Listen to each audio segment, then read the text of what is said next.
Bonsoir à tous. Bienvenue à cette nouvelle conférence Zoom organisée par le Centre Begin. Je vous rappelle rapidement que au Centre Begin, nous organisons des événements en français à peu près une fois par mois. Pour en être informé, vous pouvez rejoindre le groupe WhatsApp avec le lien que j'envoie tout de suite sur le chat. Merci à tous d'avoir patienté le temps de cette alerte qui nous a pas surpris, mais à tous pendant cette dernière demi-heure. Je fais une courte introduction et je donne directement la parole à Michel Gurfinkel. Donc, en vue des événements des derniers jours, je pensais qu'une analyse de Michel Gurfinkel serait intéressante. Euh, Depuis 1981, la doctrine de Menachem Begin guide la politique israélienne. Elle consiste à empêcher par tous les moyens les ennemis d'Israël de se doter de l'arme nucléaire. Cette doctrine a été initiée par Menachem Begin lui-même avec l'attaque des installations nucléaires irakiennes en juin 1981. Vous vous en souvenez certainement. Cette opération était historique, la première en son genre. C'était la première fois qu'un État a utilisé la force militaire pour neutraliser les ambitions nucléaires d'un adversaire. En 2007, le Premier ministre Ehud Olmert appliquait une nouvelle fois cette doctrine en ordonnant la destruction d'un site nucléaire secret en Syrie. Aujourd'hui, les programmes nucléaires iraniens représentent un défi unique pour Israël. Ces installations dispersées à travers le pays, souvent enfouies sous terre, compliquent toute intervention. Après des décennies à privilégier la diplomatie, mais aussi des actions secrètes menées par le Mossad, Israël a décidé d'agir militairement pour mettre un terme à cette menace existentielle. Donc, pour nous éclairer sur ces événements cruciaux, nous avons le plaisir d'accueillir ce soir Michel Gurfinkel, journaliste et expert en géopolitique. Son analyse nous permettra de prendre du recul et de mieux comprendre les enjeux de cette situation complexe. Bonsoir Michel Gurfinkel, bonsoir à tous. Michel, pour commencer, pour vous donner la parole tout de suite, il m'a été raconté dans la journée, après que j'ai donc annoncé cette conférence, que vous avez été dans le dernier avion Air France qui a quitté la nouvelle République islamique d'Iran en 1979, au moment donc, de la révolution islamique. Donc, vous pouvez commencer peut-être par nous raconter cet épisode et on vous écoute.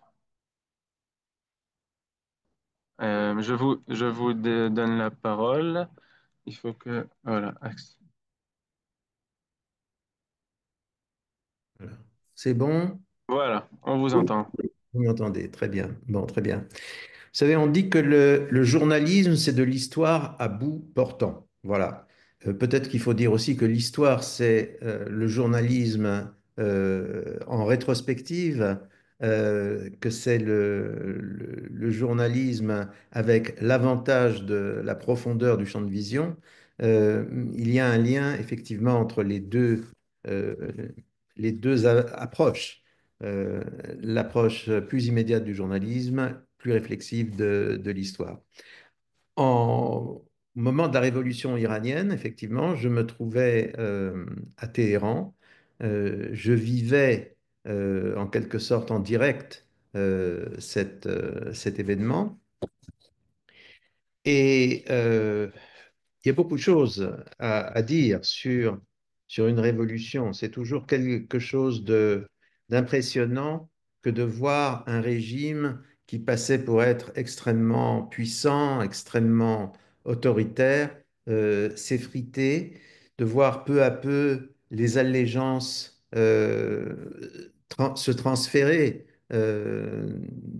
du régime qui est en train de finir vers un nouveau régime qui est en train d'émerger. C'est très impressionnant de voir les phénomènes d'entraînement collectif qui sont la marque de toutes les révolutions.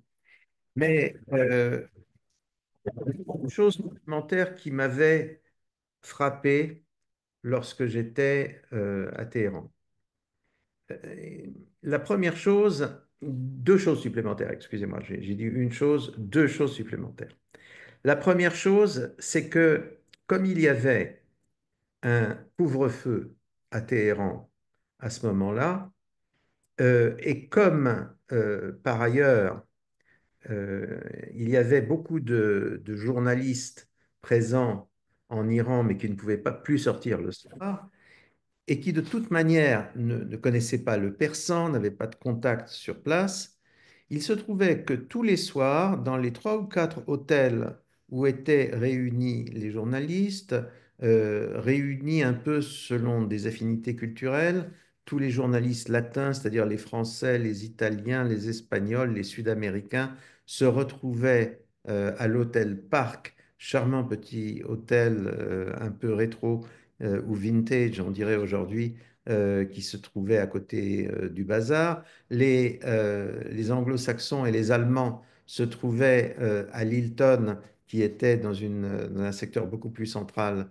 de Téhéran. Et enfin, les Japonais, je n'ai jamais compris exactement pourquoi, étaient tous dans un hôtel luxueux, mais situé très loin du centre de Téhéran, l'hôtel Sheraton. Et ce qui se passait, c'est qu'il y avait deux ou trois journalistes iraniens qui, tous les soirs, étaient présents lors euh, du dîner euh, que les journalistes consignés dans leurs différents hôtels euh, devaient prendre. Ils n'avaient pas beaucoup d'autres choix. Ils ne pouvaient pas sortir à la recherche de je ne sais quel restaurant en ville. Et donc, euh, il y avait deux ou trois journalistes, ou même des gens qui n'étaient pas des journalistes du tout, qui étaient des étudiants, qui étaient souvent les époux ou les époux ou épouses ou les concubins ou concubines de journalistes étrangers. Et il faisait, ces Iraniens euh, de service, faisaient un exposé qui était un petit peu le communiqué de la Révolution. Et tous les journalistes étrangers copiaient ce qu'on leur disait et ça formait la base et la substance de ce que les opinions publiques occidentales allaient lire les jours suivants dans leurs journaux respectifs ou bien encore de ce qui allait se dire sur les télévisions américaines ou européennes. Aujourd'hui, par certains côtés, nous avons toujours le même phénomène. L'apparition d'Internet, l'apparition des réseaux sociaux n'a pas beaucoup modifié cette espèce de péché originel d'un certain journalisme. Bien entendu, il y a de vrais journalistes qui sont à la recherche de véritables informations. Il y a beaucoup de journalistes, malheureusement, et beaucoup de journaux à l'arrière de ces journalistes qui se contentent d'une information prémâchée et très orientée. La seconde chose qui m'a frappé, c'était l'esprit de brutalité extrême qui régnait à Téhéran. Je vais vous donner un exemple qui apparemment n'est pas politique du tout, mais qui m'avait beaucoup frappé et qui, à mon sens, était une clé pour beaucoup de choses que je pouvais observer. Il se trouvait qu'à l'hôtel Parc, où, comme je le rappelle, les journalistes des pays latins étaient descendus, français, sud-américains, espagnols, italiens, portugais, il y avait une sorte de couple qui s'était formé entre une journaliste brésilienne et un journaliste argentin. Donc, ils partageaient la même chambre. Nous n'essayerons pas de savoir exactement dans quelles conditions, mais enfin, ils partageaient la même chambre et ils s'étaient présentés à la réception de l'hôtel comme mari et femme. Ce qui s'est passé ensuite, c'est que le directeur de l'établissement, j'étais présent lors de cette scène, apostrophe la journaliste brésilienne et lui dit vous ne payez pas votre chambre, je n'ai pas reçu le paiement de votre chambre depuis plusieurs jours. À quoi la journaliste brésilienne répond, mais pas du tout, je vous ai payé encore ce matin. Et le directeur dit, oui, vous avez payé la moitié de la chambre, mais votre mari n'a pas payé la deuxième moitié. La journaliste brésilienne, un peu embêtée, dit, nous payons chacun une moitié de la chambre. Le directeur lui a dit, mais pas du tout, vous vous êtes inscrit comme mari et femme, ce qui veut dire que vous êtes solidaire quant au prix de la chambre. Donc, si vous ne me payez pas l'intégralité du prix de la chambre, je vous expulse immédiatement et de la chambre et de l'hôtel, vous pouvez reprendre vos valises. Et si vraiment vous n'obtempérez pas, je garde vos valises et je ferme votre chambre à clé. La journaliste brésilienne dit, mais c'est un scandale, on ne se comporte pas comme ça avec des clients d'un hôtel. Je vais appeler l'ambassadeur du Brésil. Et le directeur lui dit, bah, allez-y, appelez l'ambassadeur du Brésil. Qu'est-ce qu'il va faire, l'ambassadeur du Brésil? Il va venir ici, il va me tuer, il va me couper la tête, l'ambassadeur du Brésil. Et il faisait le geste, le fameux geste de l'égorgement bien connu en particulier des personnes qui voyagent beaucoup au Moyen-Orient. Et je regardais cette scène et j'étais frappé du fait que ce qui était apparemment une petite dispute assez vénielle et on pourrait presque dire assez comique, euh, tournait immédiatement un événement qui allait déboucher sur du sang. Le sang était finalement l'argument de dernier ressort. Cela m'a beaucoup frappé et je crois que c'est cela qu'il faut se noter à chaque instant. La révolution iranienne de 1978-79 euh, était, s'est déroulée sur un arrière-plan de violence extrême. Quand on connaît bien l'Iran et les Iraniens, on sait que en gros, c'est un peuple exquis euh, qui a eu une langue très jolie à l'oreille, qui est capable de beaucoup de douceur dans, dans son comportement et dans ses relations avec les étrangers, mais qui est également capable souvent de verser dans une violence inouïe. Certains ont pu dire que cet aspect du tempérament iranien est le résultat de l'histoire iranienne qui a été mouvementée. Le peuple iranien a été un peuple guerrier, ça a été aussi un peuple qui a subi des invasions féroces dans son histoire. Il est possible aussi, c'est une autre explication, que certains aspects de la religion chiite, en particulier une sorte d'ivresse dans la flagellation, l'autoflagellation, l'auto-supplice religieux à certains moments de l'année, ont façonné le tempérament iranien de cette façon-là. Toujours est-il que lorsque la révolution a éclaté, on a immédiatement été frappé par le caractère incroyablement brutal de cette révolution. Euh, Quand je dis brutal, brutal à l'égard des survivants de l'Ancien Régime, mais brutal aussi entre révolutionnaires. Il y a eu constamment pendant toute la période de la République islamique, depuis sa création jusqu'à nos jours, des purges sanglantes, des assassinats, des épisodes de répression. Tout cela forme l'arrière-plan, l'arrière-plan de la crise que nous vivons aujourd'hui. Est une théocratie absolue qui dispose des moyens d'un État moderne, qui a hérité de la base industrielle et technologique créée par le régime monarchique, créée par les deux chahs, les deux rois de la dynastie Pahlavi, en particulier Mohammad Reza Pahlavi, le dernier chah, dont le règne a été très long, puisqu'il est arrivé, il est monté sur le trône en 1941, avant de devoir abandonner l'Iran au tout début de 1979. Euh, le régime islamique, comme vous le savez, a été d'emblée un régime violent non seulement à l'intérieur, mais aussi à l'extérieur.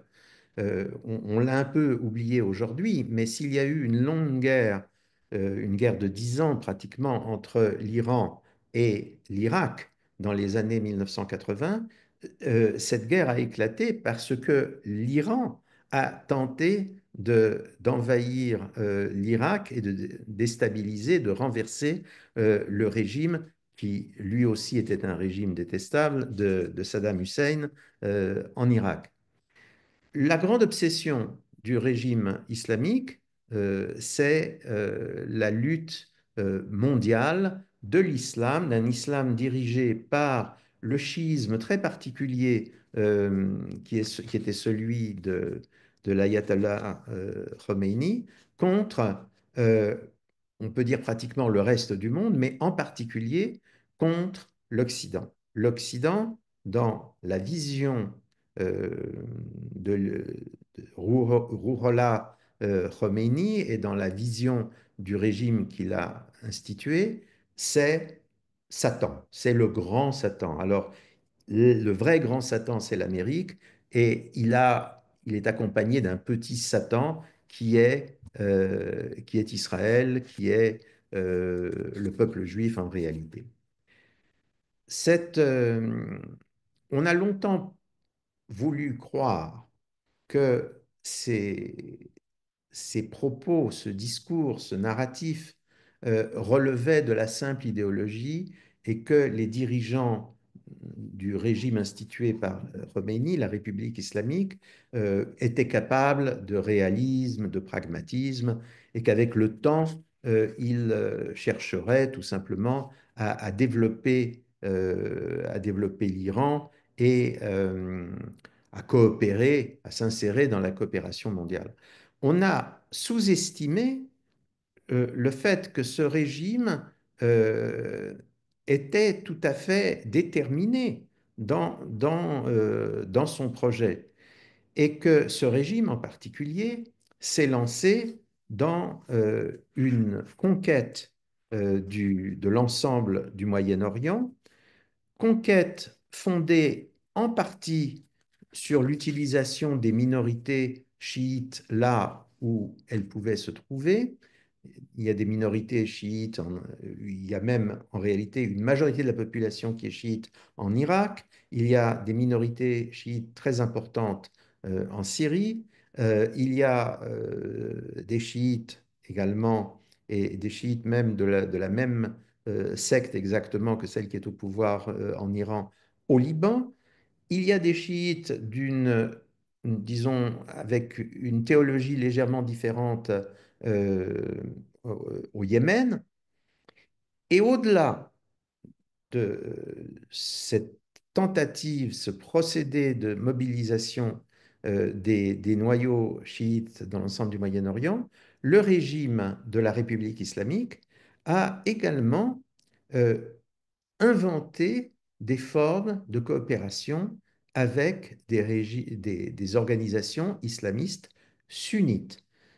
C'est l'originalité de Khomeini qui a, en quelque sorte, introduit un certain nombre de changements doctrinaux dans le chiisme traditionnel iranien, de manière à le rendre compatible avec le sunnisme islamiste des frères musulmans, par exemple, ce qui a abouti en particulier à l'alliance organique entre la République islamique d'Iran et le Hamas sunnite à Gaza et dans l'ensemble du monde arabe palestinien. Mais l'élément moteur de la stratégie iranienne, c'était pas seulement de s'appuyer sur ces différents proxies, comme on dit, ces différents vassaux, ces différents centres de pouvoir satellite, mais d'aller vers une crise majeure qui allait permettre à l'Iran de s'emparer réellement de l'ensemble du Moyen-Orient et à terme, probablement, c'était ça le calcul, de l'ensemble du monde islamique avant de partir à la conquête du monde tout court. Le, le moteur même de cette grande stratégie iranienne, c'est la destruction d'Israël.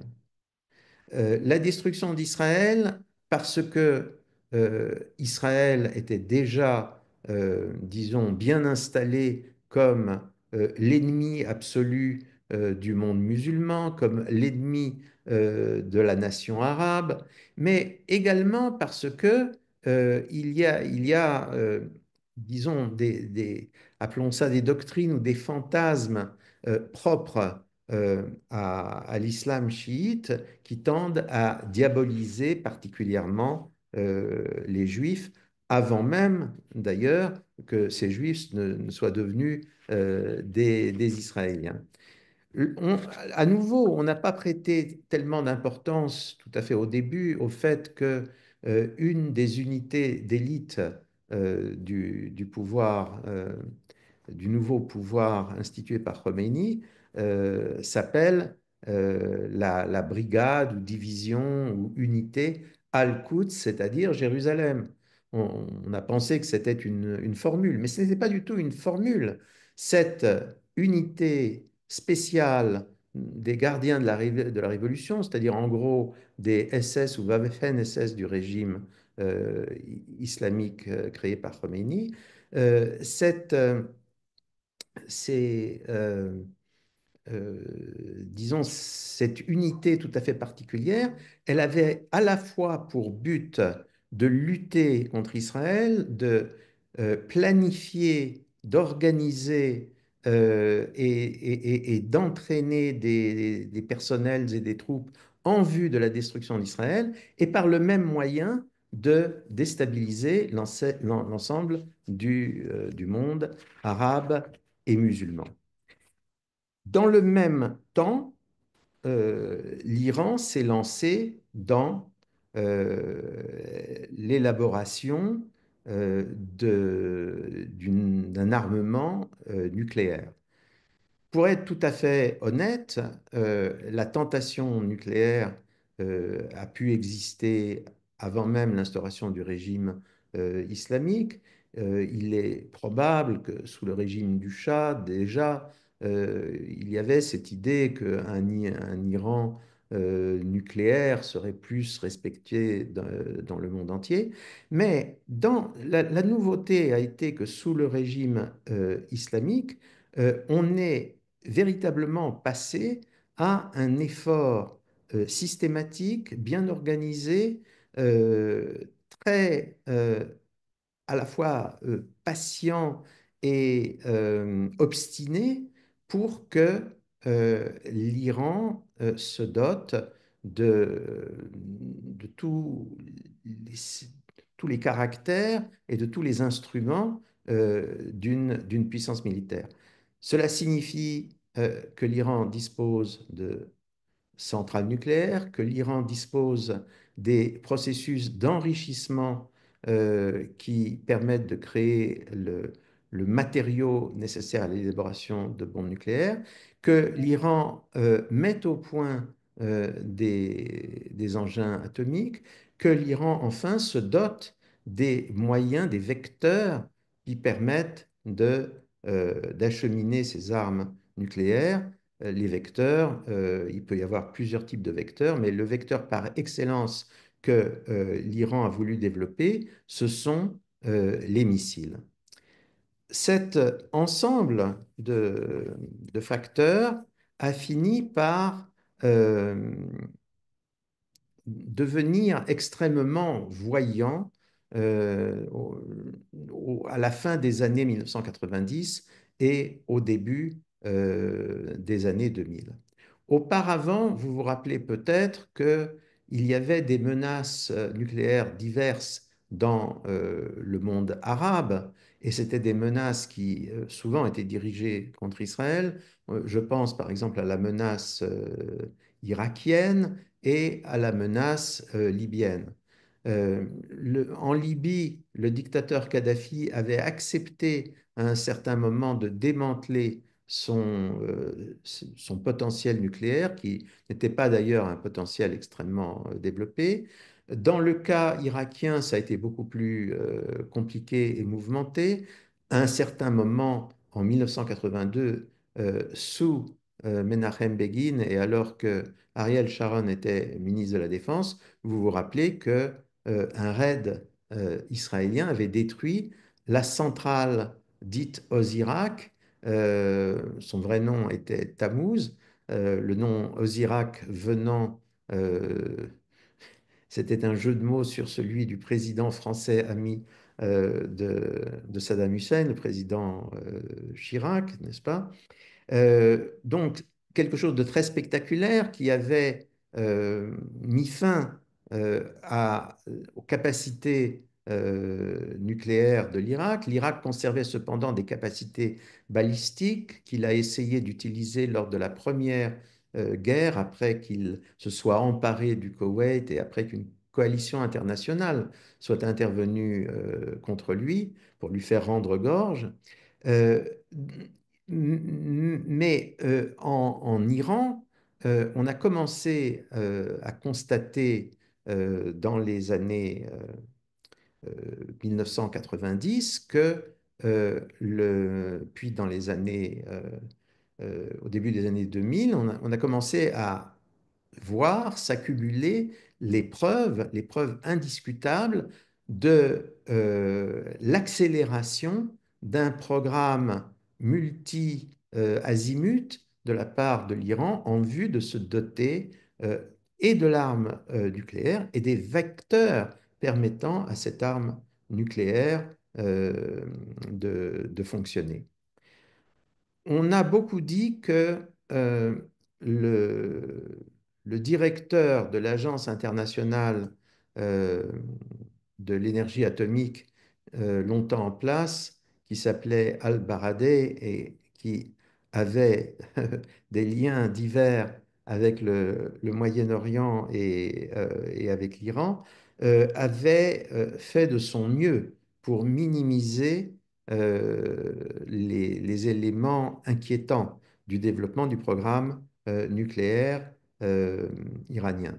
Les choses ont changé depuis quelques années, et depuis quelques années, un très grand nombre d'informations critiques euh, ont été fournies par l'Agence internationale de l'énergie nucléaire, qui ne laissait plus aucun doute sur ce qui était en train de se passer en Iran. Euh, il y a, à cet égard, il y a eu un moment tout à fait clé. Le grand moment, ça a été 2021. 2021, c'est-à-dire il y a 4 ans. Vous vous rappelez peut-être qu'en 2021, il y a eu une première crise qui était une sorte de répétition générale de la guerre sur tous les fronts qu'Israël a dû mener depuis le 7 octobre 2023. Il y a eu une crise avec le Hamas, mais également toutes sortes de mouvements stratégiques inquiétants en Syrie, euh, dans les territoires palestiniens, voire même par certains côtés en Israël même. Juste à ce moment-là, le commandant en chef de, euh, des gardiens de la Révolution, qui s'appelle le général Salami. Salami, cela peut faire rire, bien sûr, un auditeur francophone, mais Salami, on reconnaît dans Salami le terme sémitique est donc arabe, salam, l'homme de la paix. Ce Salami, en tant qu'homme de la paix, en réalité était surtout un, un des généraux euh, les plus, euh, les plus incroyablement explicites que l'on ait rencontré depuis 1945 dans le monde quant au projet et quant aux objectifs que, qu'il se fixait, qu'il fixait aux forces armées iraniennes. En effet, ce qui est intéressant avec Salami, c'est qu'il a donné une interview le 6 mai 2021. Quand je dis qu'il a donné une interview, il n'a pas donné cette interview à un journal euh, iranien, par exemple, mais il a donné une interview à l'ensemble des médias iraniens. On ne pouvait pas faire mieux pour faire remarquer ce qu'il disait, pour ne laisser aucun doute quant à ses projets. Et ce que Salami a dit dans cette interview qui a été publiée le 6 mai 2021, c'est-à-dire 4 jours avant le début de la bataille de 2021, bataille qui a opposé notamment Israël au Hamas, comme je l'ai dit il y a un instant, mais également avec à d'autres acteurs dans la région, le Hezbollah, les unités chiites euh, en Syrie, etc., etc. Alors, que dit Salami? Il dit ceci. En gros, il dit, voilà, le moment de la bataille suprême contre Israël est arrivé et nous allons gagner cette bataille. Pourquoi? Il dit, premièrement, il y a eu un déclin des grandes puissances à la fois en dehors du Moyen-Orient et à l'intérieur du Moyen-Orient. Et d'abord, il y a eu un déclin de la grande puissance numéro un, c'est-à-dire des États-Unis.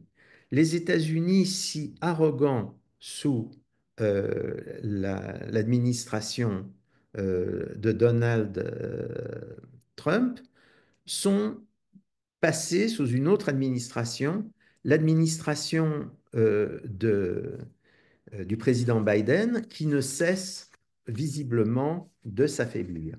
Et l'affaiblissement de l'Amérique, à son tour, va entraîner l'affaiblissement accéléré d'Israël.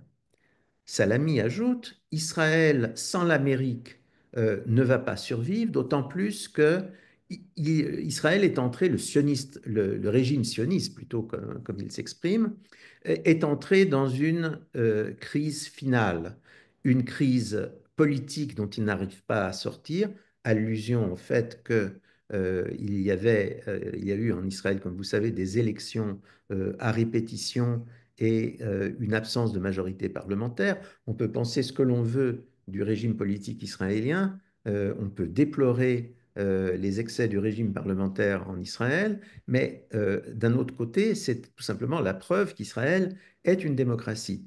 Le général Salami, bien entendu, ne voyait pas les choses comme ça et il regardait, disons, les difficultés politiques à constituer un gouvernement durable en Israël comme le signe d'un affaiblissement décisif de l'entité sioniste. Deuxièmement, Salami affirme l'économie israélienne est en train de se désintégrer.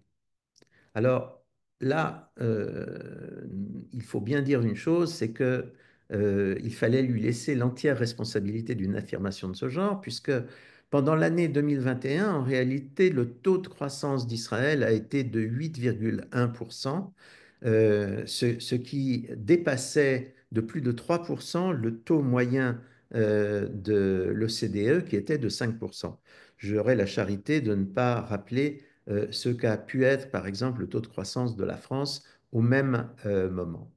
Et enfin, Salami a mentionné un grand nombre et un nombre croissant d'incidents stratégiques qui montraient l'affaiblissement militaire évident d'Israël. La plus grande partie des incidents invoqués par Salami étaient des incidents qui n'avaient jamais eu lieu ou qu'il interprétait comme un affaiblissement d'Israël. Nous n'allons pas nous appesantir sur cela. Une fois que Salami plante le décor, comme je viens de le dire, euh, il dit, voilà, nous avons créé des centres de pouvoir militaire extrêmement puissants dans la région, en particulier au Liban et en Palestine, des centres qui sont devenus des armées puissantes par elles-mêmes et qui vont permettre, voilà en substance ce qu'il dit, qui vont permettre l'ouverture simultanée d'un grand nombre de fronts contre Israël. Donc Israël va être pris dans une configuration stratégique complètement nouvelle où il ne pourra plus se battre sur un seul front, il devra se battre sur plusieurs fronts à la fois. Évidemment, Salami fait allusion au Hezbollah et au Hamas. Il annonce que le Hezbollah et le Hamas sont destinés à mener des opérations conjointes contre Israël. Et en même temps, il fait un aveu considérable parce que dans la mesure même où il affirme que c'est l'Iran qui a rendu possible l'émergence du Hamas et du Hezbollah comme facteur militaire indépendant, de ce fait même, il reconnaît que c'est l'Iran en réalité qui manipule euh, les, les opérations que peuvent mener le Hamas d'une part, le Hezbollah de l'autre.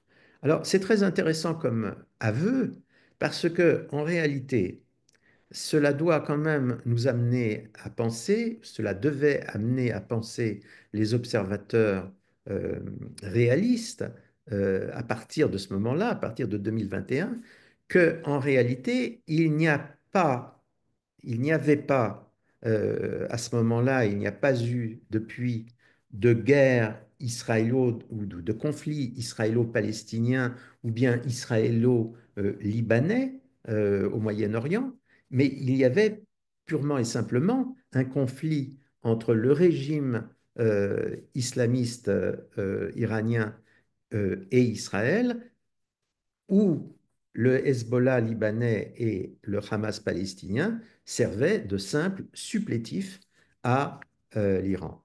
Mais l'Iran, s'il utilisait des supplétifs, je suis toujours dans l'interview que donne Salami, si l'Iran utilisait des supplétifs, l'Iran n'avait pas du tout l'intention de ne rien faire. L'Iran se promettait de lancer le jour où le Hezbollah et le Hamas commenceraient à agir ensemble contre Israël, il se proposait d'intervenir directement contre Israël et il disait ceci, nous avons développé de manière tout à fait importante notre propre arsenal. En particulier, nous avons développé des missiles et des drones dont la portée et la précision sont désormais tout à fait de premier plan et qui vont nous permettre de lancer des attaques au cœur même d'Israël, de telle façon que, à terme et très rapidement, Israël pourra être détruit en une seule attaque. Israël pourra être détruit en une seule attaque. On fait difficilement mieux, en tout cas, on a fait difficilement mieux depuis le Mein Kampf de Hitler en termes disons, d'annonce à l'avance d'un projet de guerre génocidaire. Les Israéliens qui surveillaient avec beaucoup d'inquiétude la montée en puissance de l'Iran, et qui en réalité, depuis de longues années, commençait à faire campagne dans le monde entier pour que l'on obtienne le désarmement, au moins nucléaire, de la République islamique, les Israéliens, à partir de ce moment, n'ont plus eu de doute sur les projets ultimes de Téhéran. Le 7 octobre a été le déclenchement de ce plan élaboré et annoncé par Salami. Salami, vous le savez, a été éliminé d'emblée vendredi dernier lorsque Israël a lancé son attaque préventive contre l'Iran. Mais le plan Salami, sous la direction de Salami et de quelques autres généraux, a été exécuté euh, jusqu'au 7 octobre et depuis le 7 octobre. Nous avons vu un certain nombre de choses depuis le 7 octobre dernier.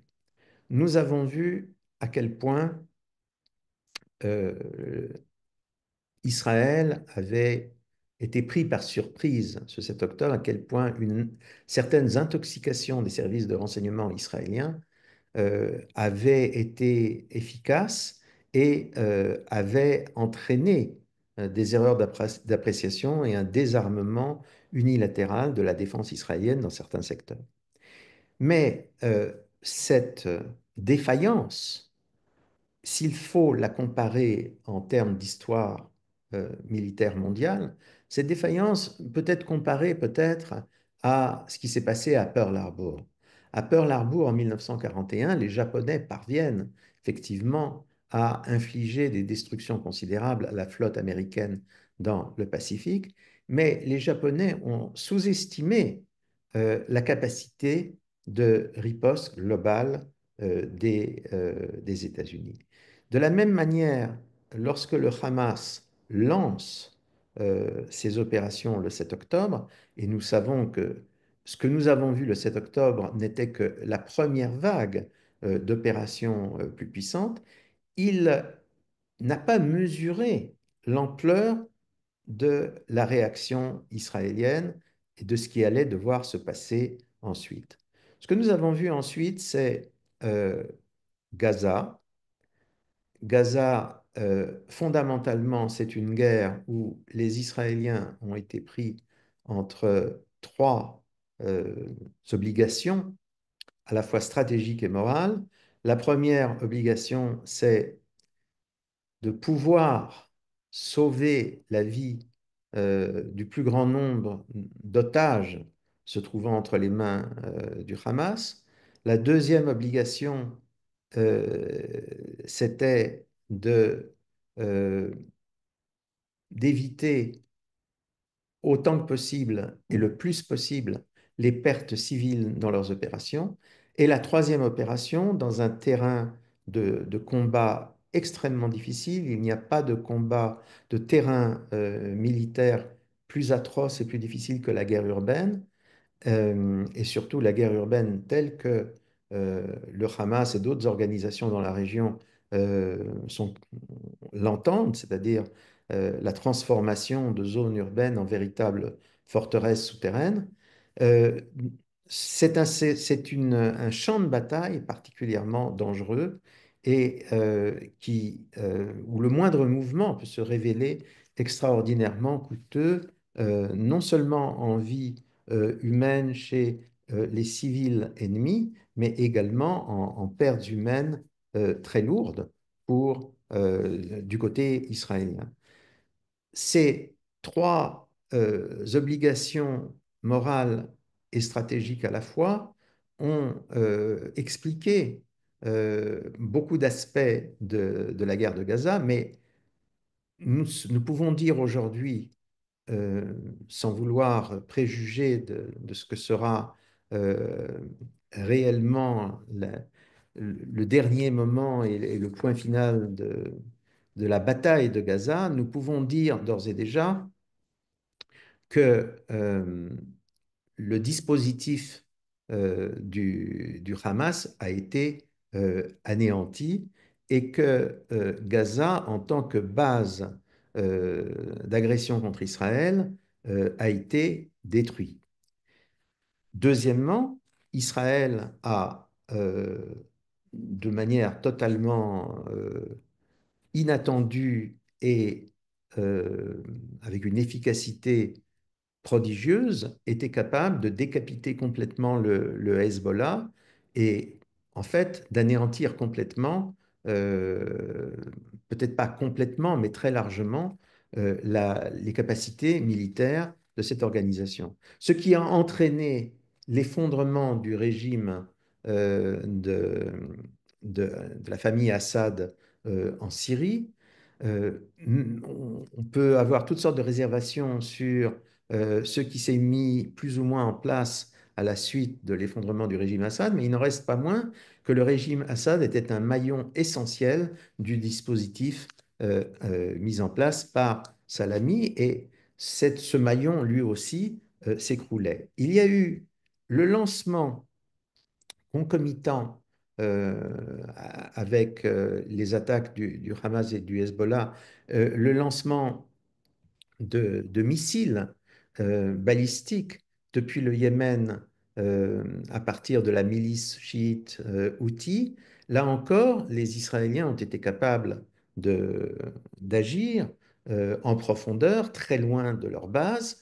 Il y a eu la première attaque stratégique menée par l'Iran contre Israël avec des missiles et des drones le, euh, le 13 avril 2024, attaque qui a été inopérante, qui a été arrêtée par les Israéliens et, il faut le souligner également, par divers alliés dans la région, les États-Unis, mais également des alliés occidentaux et même un certain nombre de pays arabes qui ont aidé à la contre-attaque. Et ensuite, il y a eu les opérations en profondeur en Iran qu'ont mené les Israéliens, opérations qui ont coïncidé avec l'élimination d'un certain nombre de dirigeants de l'axe du mal dirigé par l'Iran, à commencer par la mort mystérieuse du président élu de la République islamique et ensuite l'élimination de dirigeants du Hamas dans les quartiers les plus préservés de Téhéran. Le, le rapport de force global entre l'Iran et Israël dans le cadre de ce qui, je le répète, et faudra le répéter sans arrêt, n'est pas une guerre entre Israël et le monde musulman, n'est pas une guerre avec le monde arabe, n'est même pas en fait et en réalité un conflit israélo-palestinien, mais profondément un conflit entre l'Iran et Israël. Donc, le rapport de force au sein de cette guerre euh, était devenu au cours des derniers mois de manière absolument évidente un rapport de force en faveur d'Israël. Israël faisait la preuve de sa capacité extraordinaire à mener une guerre sur plusieurs fronts à la fois, à une capacité de surprise, une capacité de choc et terreur, comme on dit en termes d'offensive, tout à fait étonnante. Mais ce qui restait, c'était la tête du serpent, c'est-à-dire le problème d'un État, d'un régime iranien qui, même ayant subi une série de revers absolument considérable, euh, en fait l'effondrement presque total de la stratégie inventée par Salami et énoncée par Salami en 2021, euh, l'Iran restait intact. Et les informations, notamment celles qui provenaient de l'Agence internationale de l'énergie atomique, il faut tout de même dire les choses comme elles sont et rendre à César ce qui lui est dû. Cette agence a fait son travail depuis 2019. Elle a très bien fait son travail. Donc, ce qui s'est passé, c'est que l'Iran a compris qu'il y avait un nouveau rapport de force et elle a vu venir, elle a assisté à l'élection de Trump euh, à l'automne dernier et elle a analysé avec beaucoup de finesse cette élection de Trump. Elle a noté que Trump, tout en parlant de la nécessité d'une Amérique forte, puissante, je dirais même dominante, Trump en même temps a annoncé qu'il était partisan de la paix dans toutes les régions du monde, et qu'il se faisait fort d'offrir des deals, des grands projets de coopération qui ne pouvaient qu'être des win-win, qui ne pouvaient être que des offres favorables et alléchantes pour tous les adversaires en présence. À partir de là, les Iraniens ont dit, mais nous voulons bien discuter finalement, puisque le président Trump dit qu'il veut discuter, discutons avec lui. Et effectivement, il y a eu des émissaires américains qui ont commencé à discuter avec l'Iran et on annonçait régulièrement que ces discussions progressaient dans un sens très favorable. On a compris assez vite que, en fait, l'Iran gagnait du temps parce que l'Iran était arrivé véritablement à son point oméga. L'Iran était sur le point d'avoir réuni suffisamment de matériel, euh, de matériel fissile pour pouvoir mettre sur pied plusieurs engins nucléaires. À partir de ce moment, d'une part, l'Iran était sanctuarisé parce que le cas de la Corée du Nord est probant à cet égard. On n'ose pas s'attaquer à un État, euh, doté de l'arme atomique, même quand cet État est détestable, de la même manière qu'on pourrait peut-être le faire s'il n'était pas doté de cette arme-là. Et d'autre part, la possession de l'arme atomique aurait créé une autre asymétrie, cette fois-ci en faveur de l'Iran, parce que, il faudra toujours revenir là-dessus, c'est ce que Salami a dit, et il avait raison de le dire d'un point de vue purement technique, effectivement, Israël est une cible unique.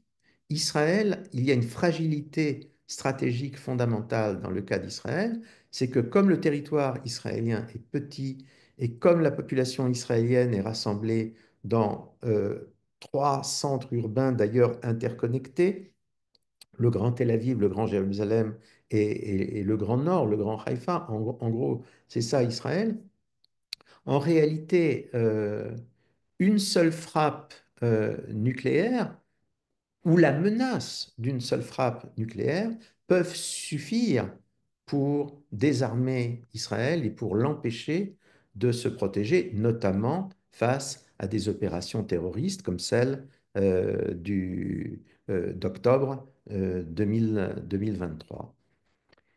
Euh,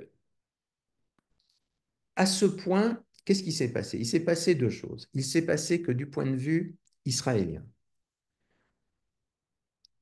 le Premier ministre israélien a pris la décision politique fondamentale de d'intervenir pour que le, le dispositif, le potentiel nucléaire de l'Iran soit anéanti.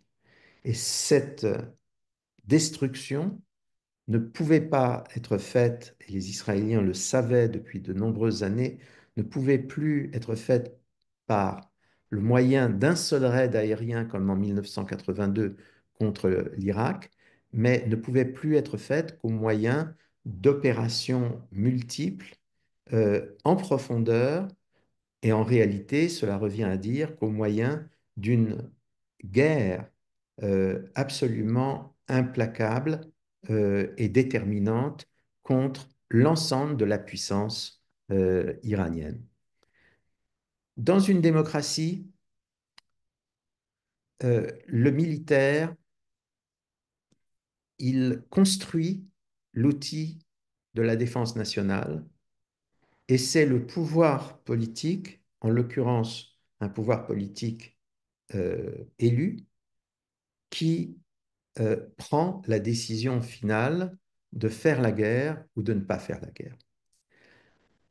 Tout, du point de vue stratégique, conduisait à la certitude que si Israël ne faisait pas la guerre maintenant, Israël, en réalité, hypothéquait de manière euh, irréparable son avenir et probablement l'avenir de l'ensemble du Moyen-Orient, voire même l'avenir même de l'ensemble du monde démocratique.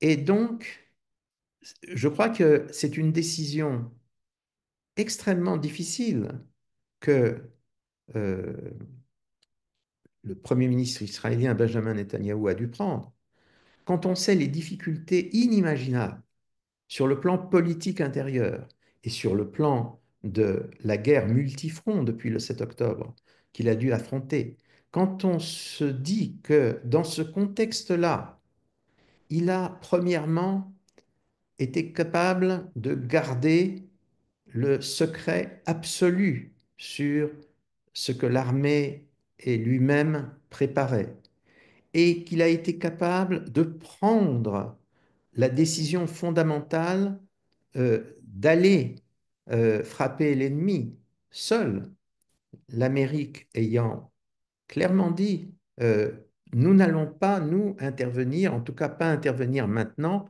contre, contre l'Iran. Je crois qu'il faut vraiment admirer la dimension, certains ont parlé de la dimension churchillienne de Benjamin Netanyahou. Les adversaires, beaucoup d'adversaires coriaces du Premier ministre actuel ont été forcés de le reconnaître au cours des dernières heures. Et franchement, on peut s'interroger sur la capacité qu'aurait eu un autre Premier ministre, quel qu'il soit, mais manquant du recul et de l'expérience tout à fait sans comparaison de, de Netanyahou pour prendre une décision aussi grave. La décision a été prise et ce que l'on a vu sur le plan militaire depuis quelques jours, tout simplement, euh, dépasse de plusieurs grandeurs tout ce qu'Israël a fait depuis le 7 octobre, qui était déjà un dépassement de plusieurs grandeurs de tout ce qu'on croyait Israël capable dans le passé. La question, bien entendu, est de savoir euh, jusqu'où Israël va pouvoir aller, qu'est-ce qu'Israël doit faire pour obtenir une vraie victoire contre l'Iran, et qu'est-ce qui peut se passer après une éventuelle victoire totale contre l'Iran. Combien de temps la guerre actuelle peut durer? Vous avez entendu les autorités israéliennes, vous avez entendu un certain nombre d'experts. C'est une guerre qui va durer encore au minimum euh, plusieurs jours. C'est une guerre qui pourrait durer plusieurs semaines parce que l'Iran, tout ce que nous avons pu voir euh, à Gaza, l'Iran a fait la même chose à plus grande échelle sur son territoire. Et c'est ce dispositif qu'il s'agit d'anéantir. Le début est extrêmement prometteur. Nous voyons que l'aviation israélienne a la maîtrise du ciel iranien. Nous voyons que Israël dispose d'une information pointue extraordinaire sur ce qui se passe en Iran, ce qui probablement indique qu'il y a au sein de la population iranienne et peut-être même au sein de certains éléments du régime iranien des gens qui coopèrent avec les Israéliens pour amener la chute de ce régime, euh, il est à peu près évident que une des clés des opérations en cours, ce doit être euh, la destruction de toutes les centrales nucléaires. Il y a en particulier des centrales, je pense à celle euh, de Ferdo qui se trouve dans le nord du pays et d'une autre centrale qui se trouve euh, également près des frontières nord de l'Iran. Ce sont des centrales enterrées sous la montagne, pratiquement inexpugnables. Il y a les moyens de les anéantir. Ce sont des moyens importants. Est-ce qu'Israël en dispose? Est-ce qu'il n'en dispose pas? On ne le sait pas encore exactement. Il y a certains éléments techniques qui laissent à penser qu'Israël dispose de ces moyens et qu'il a commencé le processus de les employer. Lorsque la totalité du dispositif nucléaire iranien actuel aura été détruit, ce jour-là, on pourra dire que une victoire réelle et irréversible aura été obtenue. La question qui se pose, bien entendu, c'est est-ce qu'Israël, en fait, va avoir le temps d'aller jusque-là? On a toujours dit que le problème d'Israël, c'était pas de gagner euh, la guerre, mais de la gagner très vite. C'est la guerre éclair ou rien.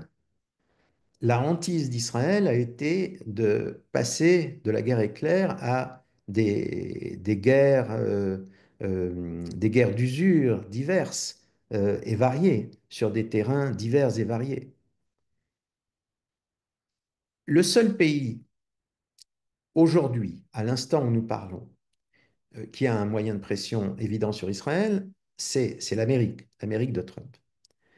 Trump, nous avons dit un peu plus haut que les Iraniens ont regardé Trump ils ont scruté le comportement de Trump et ils se sont dit, bon, Trump est capable d'être menaçant et probablement beaucoup plus menaçant qu'un autre président.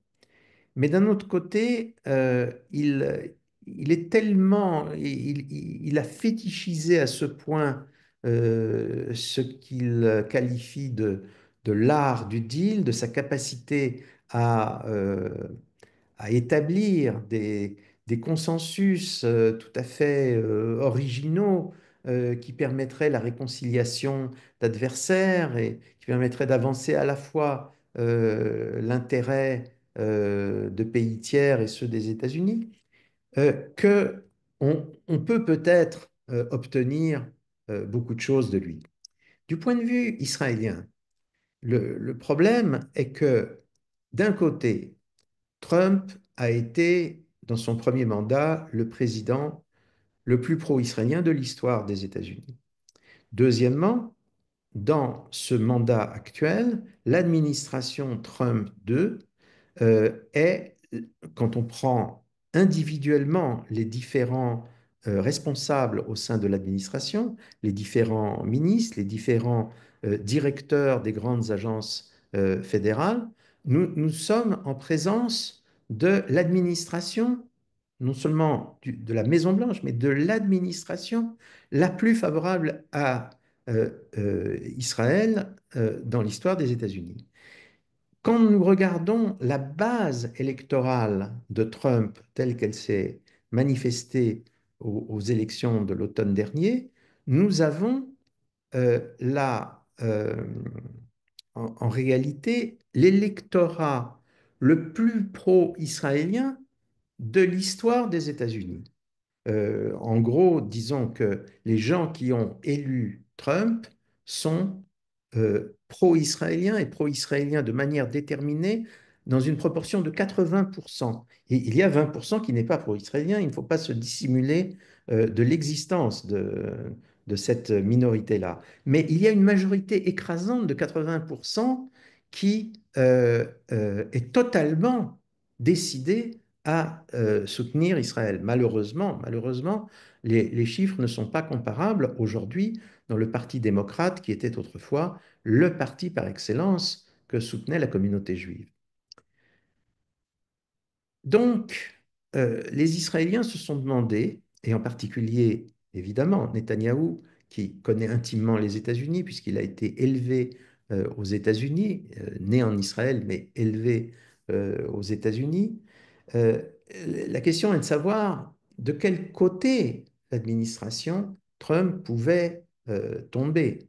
Il y a eu beaucoup de propos venant souvent d'adversaires de Netanyahou, venant souvent aux États-Unis d'adversaires de Trump, qui tendaient à dire que, en réalité, Trump était en train d'abandonner Israël, qu'il avait été totalement séduit par le Qatar, ou certains ont dit corrompu par le Qatar, et que, par conséquent, Israël devait se préparer à une révision déchirante de ses espoirs stratégiques ou géopolitiques sous la deuxième administration de Donald Trump. La réalité profonde, tout de même, ce n'était pas ça. Lorsque Trump, par exemple, est allé au Moyen-Orient, euh, ce grand voyage en Arabie Saoudite, ce grand voyage où il a rencontré un certain nombre de dirigeants de la région, y compris le nouveau maître de la Syrie, Shara, euh, il est frappant quand même que Trump, qui aurait pu entièrement faire l'impasse là-dessus, a tenu à dire à chacun de ses interlocuteurs, je tiens beaucoup à ce que vous reconnaissiez Israël. Il est important que vous reconnaissiez Israël. Au prince héritier saoudien, il a dit, écoutez, vous me feriez un grand honneur en reconnaissant Israël. Ce n'est pas rien, ce n'est pas rien. Mais ce qui est encore plus net, c'est ce que nous avons appris sur les fameuses négociations entre l'administration Trump et l'Iran sur un projet d'un nouveau deal nucléaire, d'un nouveau accord nucléaire permettant, en théorie, comme à l'époque d'Obama, à l'Iran de conserver un potentiel nucléaire.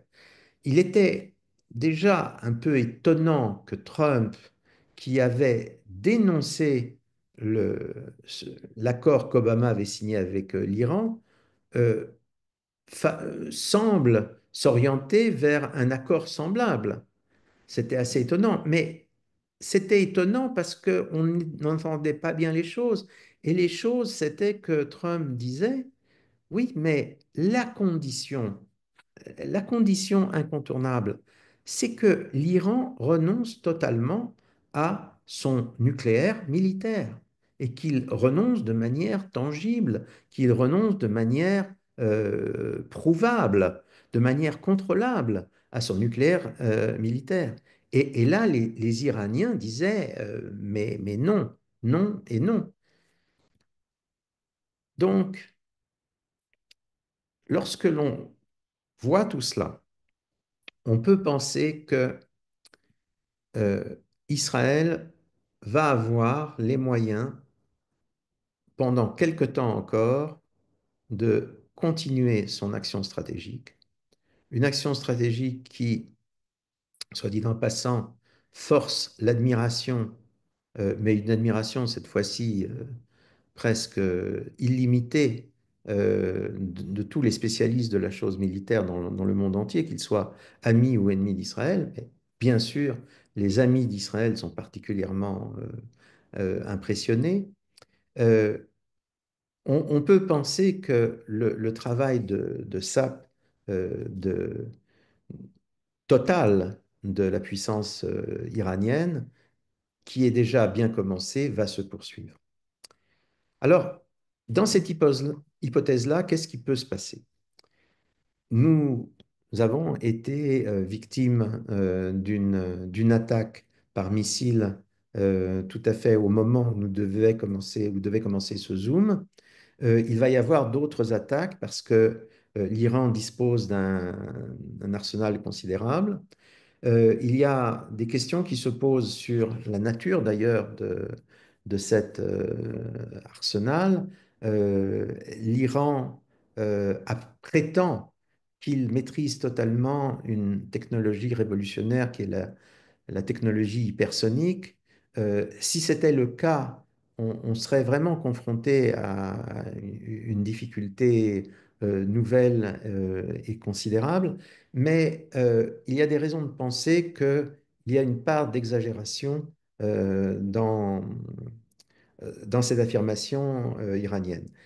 Il n'en reste pas moins que même si un certain nombre d'attaques vont continuer à se dérouler pendant les jours qui viennent, nous voyons d'ores et déjà que ces attaques peuvent être marginalement destructrices en Israël, mais en aucune manière elles ne correspondent au scénario de destruction totale du pays, totale et méthodique du pays, que Salami avait esquissé dans euh, ce fameux interview multimédia qu'il a donné le 6 mai 2021. Quel peut être l'après? D'abord, quel peut être l'après en Iran?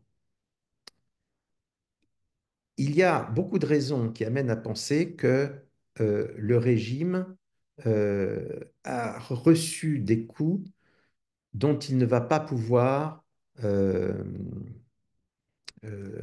sortir, dont il ne pourra pas se redresser. Euh, il y a beaucoup d'éléments qui laissent penser que non seulement il y a eu des gens qui ont travaillé directement avec les Israéliens en Iran et peut-être même au cœur même du pouvoir iranien, mais il y a des éléments qui laissent penser que les privilégiés, donc les bénéficiaires du régime actuel, y compris les gardiens de la Révolution, euh, sont fracturés, qu'il y a parmi eux des gens qui disent il faut que nous sauvions l'essentiel, et l'essentiel, ce n'est pas le régime islamique, l'essentiel, c'est notre position, la position que nous avons acquise en servant ce régime pour nous et pour nos familles. En d'autres termes, laissez-nous les biens nationaux et nous nous rallierons à n'importe quel pouvoir post-révolutionnaire, pour faire une comparaison avec la Révolution française. Si cette hypothèse est fondée, j'ai pu parler aujourd'hui même avec plusieurs amis iraniens très bien informés sur les choses de leur pays. Si cette hypothèse est vraie, on pourrait assister rapidement à des changements politiques importants en Iran. Et ces changements politiques eux-mêmes pourraient euh, eux-mêmes en générer d'autres. Il n'est pas sûr que les nouveaux maîtres ne soient autre chose que des maîtres provisoires. Il n'est pas sûr que la même dynamique qui, en 1978-79, sous mes yeux, avait entraîné la chute du Shah, que la même dynamique n'amène pas à l'effondrement total de la structure de pouvoir actuelle en Iran. Ce qui semble en tout cas clair, c'est que effectivement, on est entré dans un nouveau monde géopolitique et militaire. Euh, Encore une fois, la qualification de la puissance militaire israélienne a été quelque chose comme triplé ou quadruplé en 2 ans, et rien que par les événements que nous vivons actuellement, elle a plus que doublé. Euh, Ceci est quelque chose de complètement nouveau. Toutes les perspectives militaires en termes stratégiques, en termes tactiques, en termes de technologie, en termes d'armement, en termes d'organisation sont un changement de donne que le monde entier va devoir prendre en considération. Dans la région du Moyen-Orient également, tout le monde va devoir prendre ça en considération. Si Israël remporte une vraie victoire, la dynamique qui avait été créée par les accords d'Abraham de 2019, avec la coopération déjà du président Trump, cette dynamique probablement va repartir avec beaucoup de force. La configuration même des difficultés israélo-palestiniennes va changer. Une fois qu'on supprime la guerre irano-israélienne, comme je l'ai dit, le contentieux israélo-palestinien prend une toute autre signification. Et les solutions possibles sont des solutions d'une nouvelle nature. Tout cela, ce sont des possibilités, ce sont des possibilités sur lesquelles nous ne pouvons pas faire de plan pour l'instant. Euh, Nous devons savoir que le monde est vaste, que les guerres actuelles, les guerres d'aujourd'hui, c'est-à-dire la guerre Israël-Iran d'une part et l'autre guerre, la guerre commencée il y a plus de 3 ans maintenant entre la Russie et l'Ukraine, elles-mêmes s'inscrivent dans un autre conflit qui n'est pas un conflit chaud, mais un conflit froid, mais un conflit fondamental entre euh, le monde occidental et les États-Unis d'une part, et la Chine. La Chine joue vis-à-vis de l'Iran et de la Russie le rôle que l'Iran a pu jouer vis-à-vis du Hezbollah et du Hamas. Vous savez, on a la preuve que la technologie qui est utilisée dans les fameux missiles balistiques envoyés depuis le territoire contrôlé par les Houthis au Yémen contre Israël, on a la preuve que c'est une technologie chinoise. Euh, Est-ce que les Chinois délibérément, en fait, pilotent ces attaques, euh, pas tellement pour détruire Israël ou pour blesser Israël, mais plus prosaïquement pour tester des engins qu'ils veulent développer dans la suite des événements pour leurs propres impératifs stratégiques face aux États-Unis? C'est une question qui a été posée.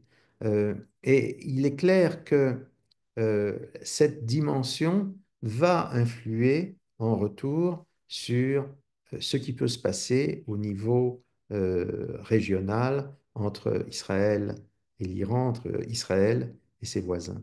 Mais bornons-nous euh, d'abord à dire ceci. Euh, Ce n'est pas une chose tout à fait courante qu'un très petit pays soit capable de d'affronter l'Iran qui euh, est un grand pays par sa population, un grand pays par sa dimension scientifique et technologique, un grand pays par sa base industrielle. Ce n'est pas quelque chose d'évident, c'est quelque chose auquel on ne croyait pas.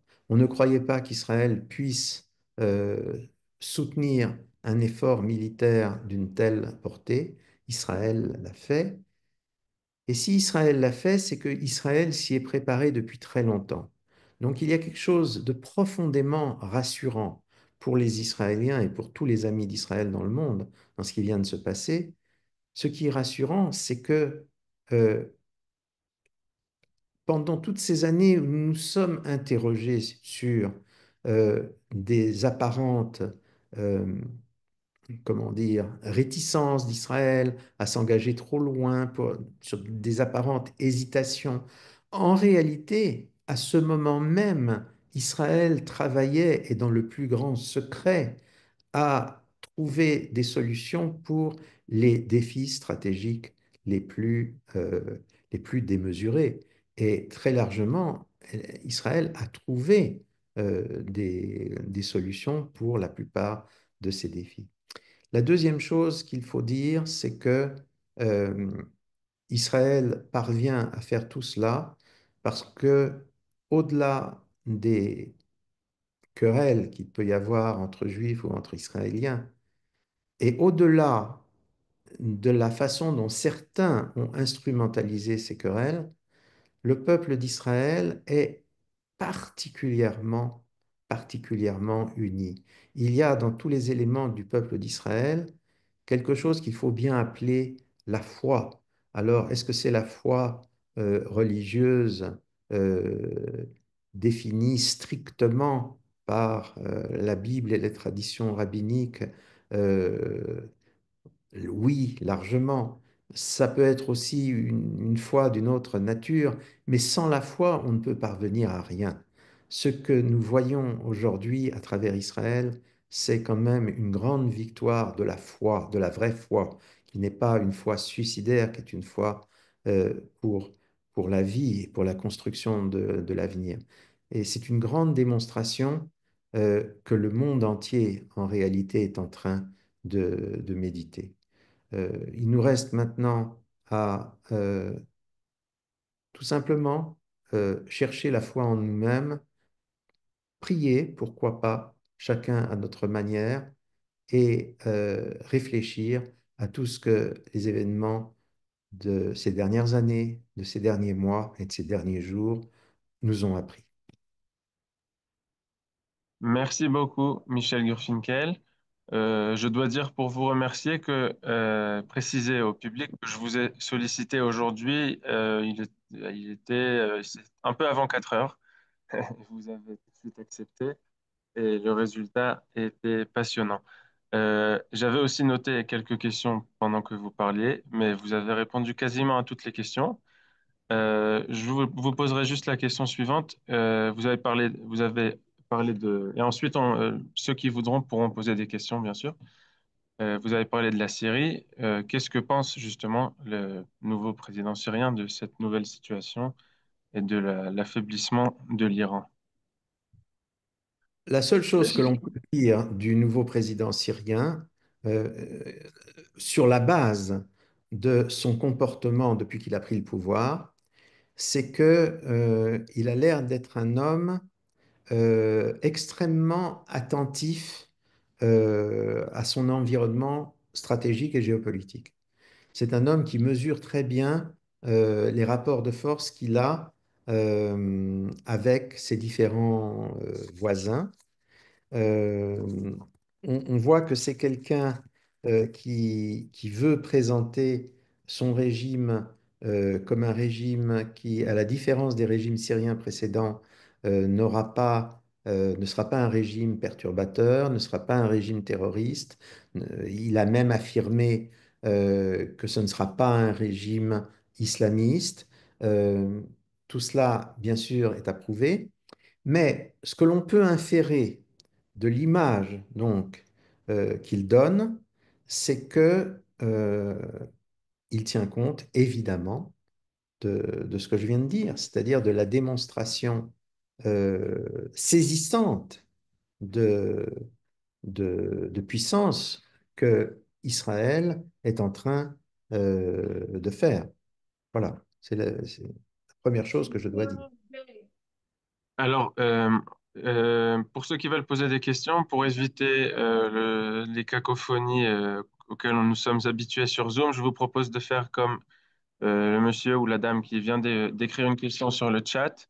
Je lis la première question qui a été envoyée. Est-ce qu'il existe un risque de gazaouisation du conflit avec l'Iran, c'est-à-dire une guerre de longue durée, d'usure? Il y a plusieurs pour l'instant, ce risque paraît absolument, enfin, je veux dire, il est de l'ordre de zéro. Il y a plusieurs raisons à cela. La première raison, c'est que euh, nous assistons à une espèce de bataille de géants euh, qui, bien sûr, se déroule sur les territoires des deux pays, puisque les Iraniens attaquent Israël, qu'Israël attaque l'Iran. qu'il y a des destructions importantes en Iran, qu'il y a des tentatives de destruction très importantes en Israël, mais il n'y a pas de troupes iraniennes sur le sol israélien, ni de troupes israéliennes sur le sol iranien. Euh, et là, c'est une différence déjà fondamentale avec la situation à Gaza.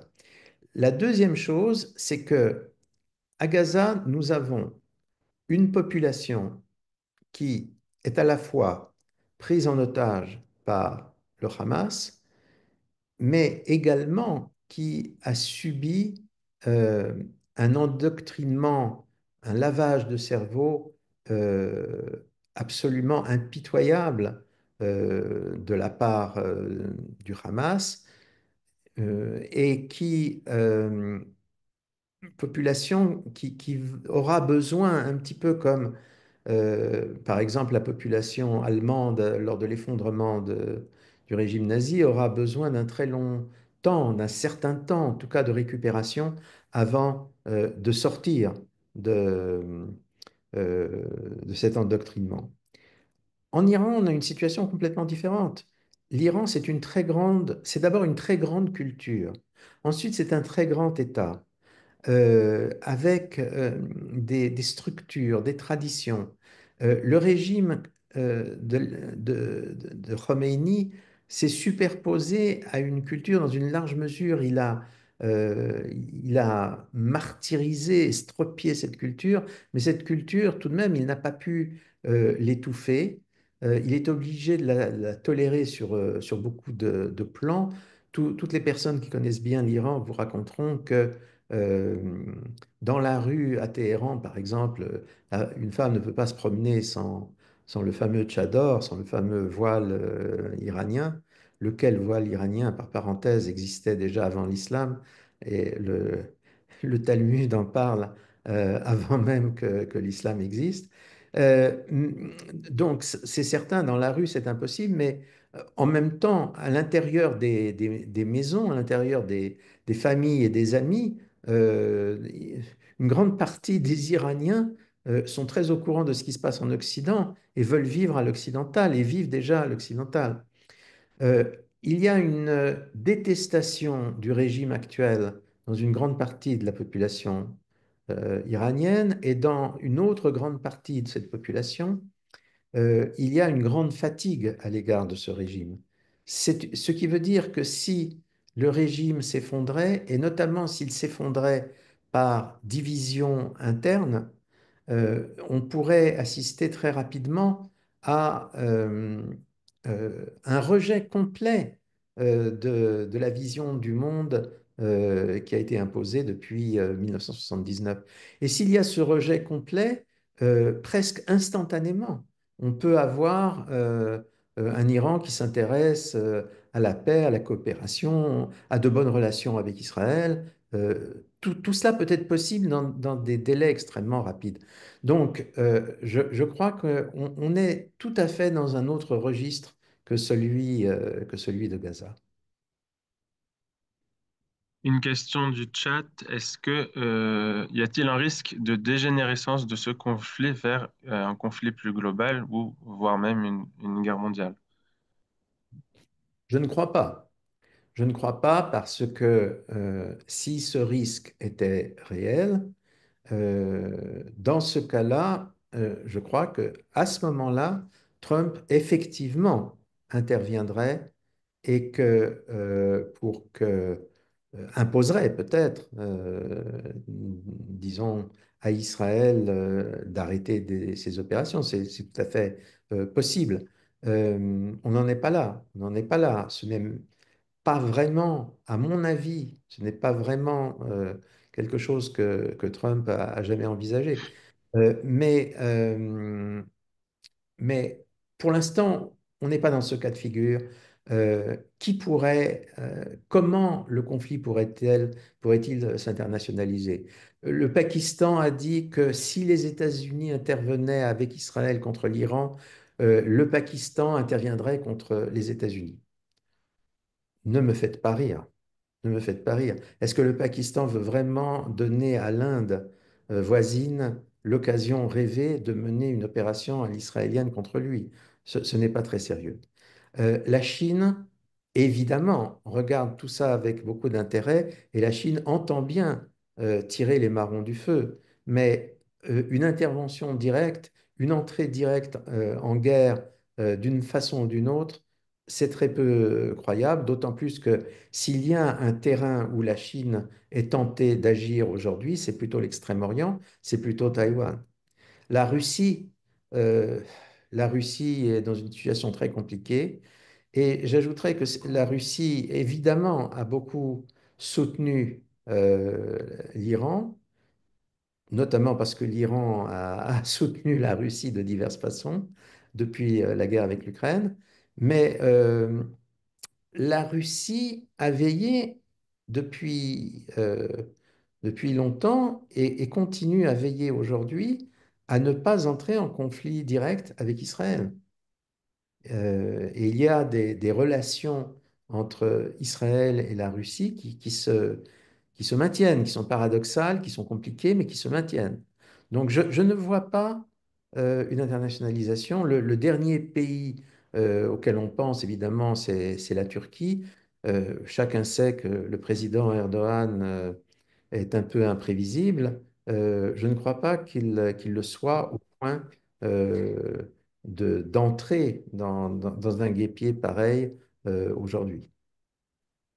Vous avez longuement parlé de Trump. Est-ce que son éloignement, en tout cas aux yeux du monde d'Israël ces derniers mois, faisait-il partie d'une sorte de diversion? On a dit cela. C'est possible jusqu'à un certain point. Mais je crois qu'il faut prendre Trump très au sérieux quand il parle de sa volonté de faire un grand deal au Moyen-Orient et quand il parle de transformer l'ensemble du Moyen-Orient en un paradis sur Terre, etc. Parce que, pourquoi faut-il le prendre au sérieux? Pourquoi faut-il le croire? Parce que c'était déjà ce qu'il a dit dans son premier mandat. C'est déjà ce qu'il a dit au moment des accords d'Abraham, au moment où il a soutenu les accords d'Abraham. Donc ça correspond, vous savez, Trump, c'est l'homme des idées qui ne changent pas. Je ne dirais pas l'homme des idées fixes, mais presque. Il y a une fixité dans ces concepts qui est tout à fait étonnante sur une période de 40 ans, tout à fait frappante. Et je crois que cette idée d'un grand deal dont il serait le grand ordonnateur, mais qui profiterait en définitive à tout le monde, il y tient réellement, il y croit réellement. C'est ça qui l'anime plutôt que je ne sais quel projet consistant, comme dans le passé, comme beaucoup d'administrations américaines l'ont fait dans le passé, de faire passer Israël par pertes et profits en faveur disons, de dividendes arabes, souvent d'ailleurs plus ou moins illusoires. Bien, je crois que nous avons fait le tour et c'était passionnant, comme d'habitude, comme certains le précisent sur le chat. Merci infiniment, Michel Gurfinkel. Merci à vous tous d'avoir aussi répondu rapidement à cet appel qui est survenu dans l'après-midi. Je vous rappelle une dernière fois que vous pouvez rejoindre le groupe WhatsApp du Centre Begin en cliquant sur le lien que je viens d'envoyer sur le chat. On va essayer, avec la situation, en suivant la situation, éventuellement d'organiser d'autres conférences de ce type. Et des bonnes nouvelles pour tout le Ham Israël. Et à bientôt. Merci, Michel Gurfinkel. Rag Besorot. Amen.